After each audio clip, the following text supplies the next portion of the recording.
રાજકોટની જૂની કલેક્ટર કચેરી જ્યાં અરજદારોએ પહોંચીને હોબાળો મચાવ્યો। સવારે 6 વાગ્યાથી કેવાયસી માટે અરજદારો લાઇનમાં ઊભા હતા। જ્યારે તેમનો વારો આવ્યો ત્યારે વીજ પુરવઠો ખોરવાયો। અધિકારીઓએ તમામને બપોર પછી આવવા કહ્યું, જેને લઈ અરજદારોએ હોબાળો મચાવ્યો।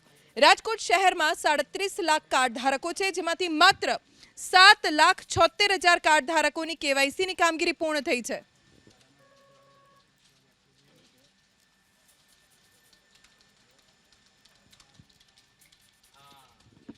રાજકોટની જૂની કલેક્ટર કચેરી જ્યાં અરજદારોએ પહોંચીને હોબાળો મચાવ્યો। સવારે 6 વાગ્યાથી કેવાયસી માટે અરજદારો લાઇનમાં ઊભા હતા।